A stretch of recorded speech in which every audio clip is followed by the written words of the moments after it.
The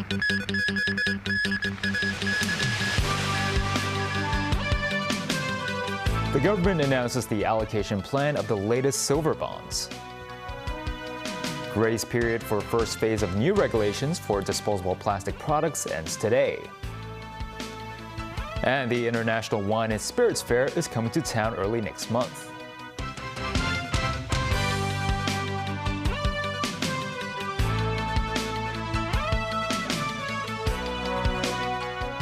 Good evening and welcome to TVB News. The government has announced the subscription and allocation results of the 9th batch of silver bonds for senior citizens. The final issuance amount of these silver bonds will be $55 billion. Mo Sanai reports.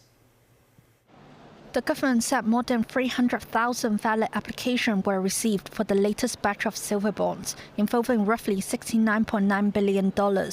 The more than 166,000 applicants who sought 23 or fewer units will be allocated the full amounts they applied for.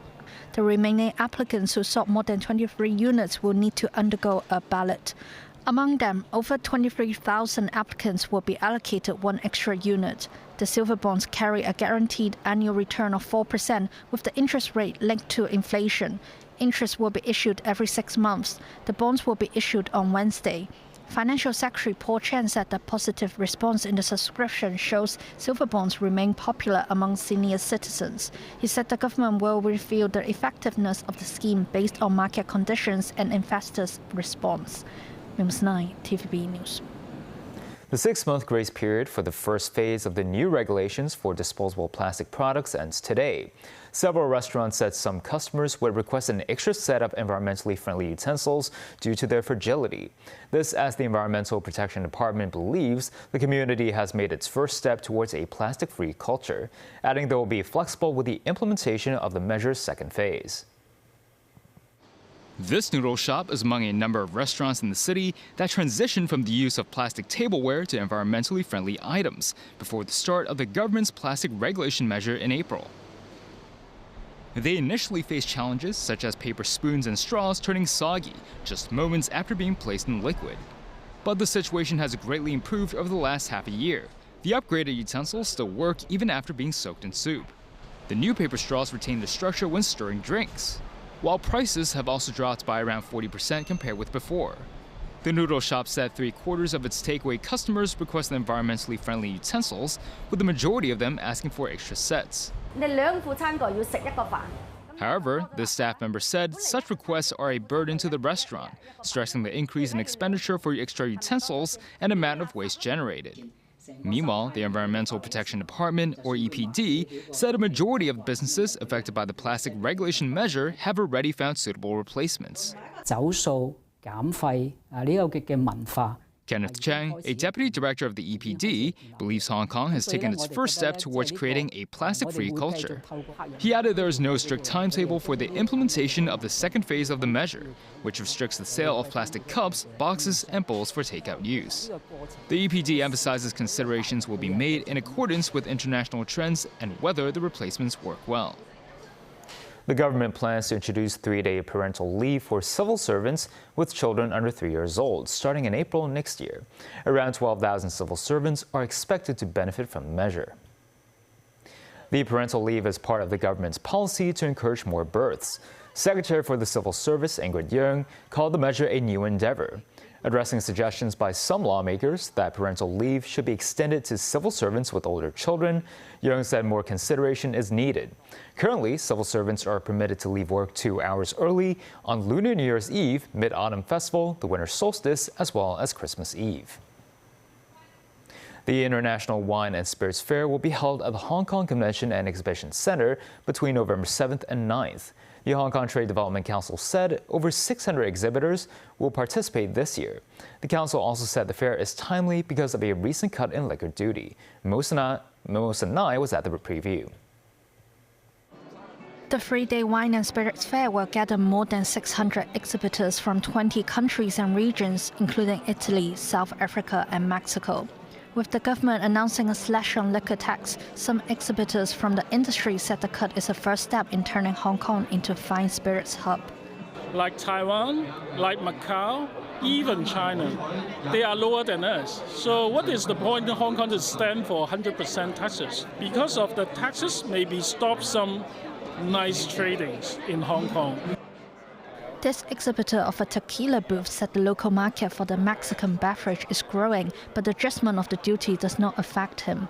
My products, we mostly sell into craft cocktail bars. Our price point tends to be below the cutoff for the duty savings.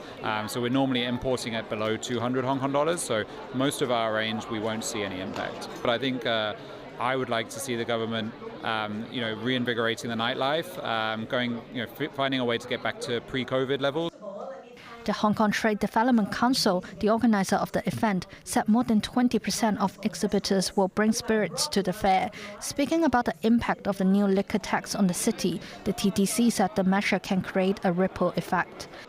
I have already understood from some auction house in Hong Kong who gave initial positive feedback about this spirits liquor reduction tax. The reduction of the high-value liquor tax will, of course, build momentum for further steps in trying to refine the Hong Kong as a competitive spirits and wine trading hub. The final day of the fair will be open to the general public and not just business people who can also sample the alcohol and snacks. People can try different sakes from this automated tasting system by scanning a token. Memos 9, TVB News. After the announcement of the subdivided flats policy in the latest policy address, there are concerns tenants will have to shoulder more expensive rents. Some concern groups have urged the government to set the initial rent for such tenants. Some residents living in subdivided flats said the details of the policy are unclear, with many fearing the new mandatory standards could cause further inconvenience and the need for extra payment. Some concern groups for subdivided flat residents urged authorities to help facilitate the transition. They suggest the government provide subsidies and transitional accommodation. Hong Kong Express recorded exponential growth in the number of passengers traveling from the Greater Bay Area to the city. The budget airline is confident the number of flights it provides could reach nearly double the level of the pre-pandemic era by the end of this year. Hong Kong Express currently operates 400 flights per week and recorded some 6 million passengers so far this year, an increase of around 55%. 1 in every 4 passengers come from the Greater Bay Area. The airline said flight reservations for the Christmas and Lunar New Year holidays have risen by 30% compared with the same period last year. Still ahead, BRIC Summit will commence in Russia tomorrow. Israel is targeting financial institutions in Lebanon in latest attack. And a look at how China's light rail is helping Egypt's modernization.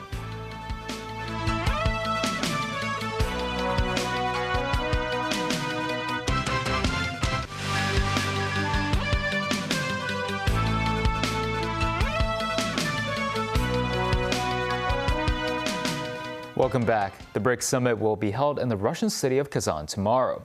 President Xi Jinping will attend and is expected to deliver an important address and meet with Vladimir Putin. Brazilian President Luiz Inácio Lula da Silva canceled his trip after suffering a head injury. The 78-year-old will participate in the meeting via video conference. Danny Zhou reports. With signs and banners of BRICS hanging out in the streets, Kazan is bracing for hosting leaders for the group's 16th annual summit. The meetings will focus on financing, technology and food trade.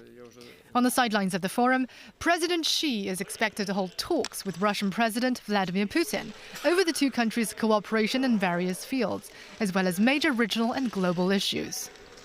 This year's event could set the stage for BRICS' further expansion from the original 5 members: China, Brazil, Russia, India and South Africa. In January, Egypt, Ethiopia, Iran, Saudi Arabia and United Arab Emirates were added to the emerging economic bloc. The formal announcement will be made during the Kazan summit. More than 30 countries, including Thailand and Malaysia, have applied for membership or expressed an interest in joining. The BRICS nations are expected to discuss alternatives to the US dollar, which they say will allow them to assert their economic independence. Danny Zhou, TVB News. Israel's targeted banks, which it says are used by Hezbollah in Lebanon. There were several strikes around Lebanon, all with the same aim of destroying the Iran-backed group's financial infrastructure. This building was blown up in southern Beirut. Israel says the Al-Qard Al-Hassan financial institution funds terror activities. The bank is under U.S. and Saudi sanctions, but is used by regular customers. Opposition politicians in Israel welcome the move, saying Iran gives Hezbollah more than $1 billion a year. In Gaza, more than 108 trucks have gone into the enclave. Israel has been under pressure from the U.S. to allow in more food and medicine or risk losing military support. In Cuba, millions are still without power 3 days after a major power plant failure plunged the country into darkness. The blackout has prompted protests, leaving the government searching for answers as a hurricane hits the Caribbean. David Garrett reports. These protests are difficult to make out in the dark, and that's the point. Angry Cubans rattling and banging pots and pans with the light from the camera the only illumination. Most of the country has been in a blackout for more than 3 days after the grid failed and the largest power station stopped working. More joined the descent from balconies as others came out onto the unlit street. This mother says the government should be charged with child abuse. Schools are shut.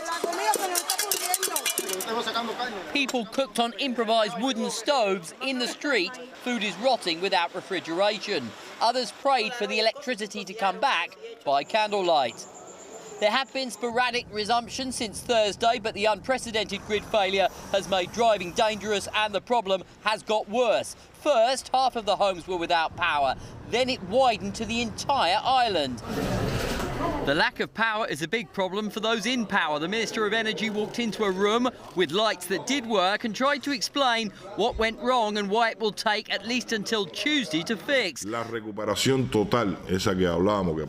de la Olevi said things may not be back to normal for days because of a lack of fuel to run the plants. The Cuban government are asking for help from Colombia, Mexico, Russia and Venezuela. Cubans were not entirely convinced when the minister blamed the weather. Oscar, a Category 1 hurricane, is passing over Cuba, hampering restoration. But this rubbish was left by protesters. David Garrett, TVB News. Moldovans appear to have voted by a razor-thin majority to change their constitution and set a path toward joining the European Union. It looks as though pro-European President Maia Sandu will win. She blamed criminal groups and foreign forces for interfering in Moldova's national interests and undermining democracy. She blames Russian interference, which the Kremlin denies. With 99% of referendum votes counted, Sandu in the yes vote had 50.4%. It was expected to pass more comfortably. Officials are still counting 200,000 ballots from Moldovans who live abroad, but they are expected to vote in favor of EU membership. Defeat for the pro-Western government would be a political disaster. The People's Liberation Army tracked and monitored the passage of 2 foreign warships in the Taiwan Strait. This is just a week after the mainland carried out the Joint SWORD 2024B drills in the region. The Foreign Ministry in Beijing said it firmly opposed any country provoking and threatening China's sovereignty and security in the name of freedom of navigation. The U.S. destroyer USS Higgins and the Canadian frigate HMCS Vancouver passed through the Taiwan Strait on Sunday, with the aim of what they call upholding freedom of navigation for all countries. China's Eastern Theater Command said the PLA troops mobilized air and naval forces to closely monitor the ships. They remain on high alert to safeguard China's national sovereignty and security. Britain's King Charles was heckled by a senator during a visit to Australia's parliament, with the protester politician shouting, "You are not my king." It happened after the monarch had delivered a speech where he talked about the benefits of a Commonwealth, Australia as the Commonwealth, and therefore the king as the head of state. The king earlier met politicians, including Prime Minister Anthony Albanese, on his second day visiting Australia. After Charles spoke, a voice could be heard calling out. Those listening in the room looked around to see an Indigenous senator yelling, "Give us our land, give us what you stole." I didn't get a chance to look around on who was supporting me, but I certainly got a few nods from Aboriginal people in the room to show that they support my resistance, which is the resistance of my people for over 200 years. We'll continue to resist the colony until we have a peacemaking treaty where we can celebrate this country together. Various sectors in Egypt have seen a surge in Chinese influence in recent years, particularly in the construction of a light rail system in the African nation's new capital city. Locals noted the construction techniques shared by their Chinese counterparts greatly benefit the development of a new generation of Egyptian talent.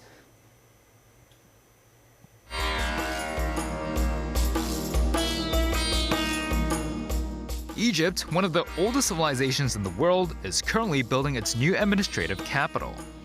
Much of the city is made up of Chinese-built infrastructure, such as the iconic tower, which is the tallest building in Africa.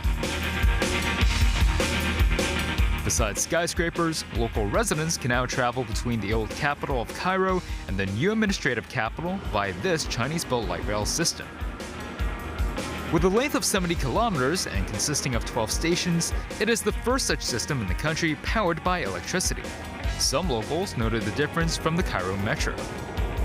The air conditioning is the best because it's too hot in Egypt. Addressing the need to travel across the desert, the Chinese light rail was built with special sand prevention functions. Its windows also provide ultraviolet light protection. The top speed is 120 kilometers per hour. Li Kai-chao, deputy manager of the company that built the light rail system, said his company brought China's top technology to Egypt, hoping that local residents can make the most of the kind of advanced transport available in the mainland. The construction of the light rail system also brought about new job opportunities for the Egyptian community, while Chinese technicians share their know-how with their North African counterparts. Work with the Chinese is not easy because they are working 24 hours and 7 days. Working with Chinese changed me a lot. They have a concept of nothing is impossible. Timothy Lee, TVB News. And that's the news. Thanks for watching.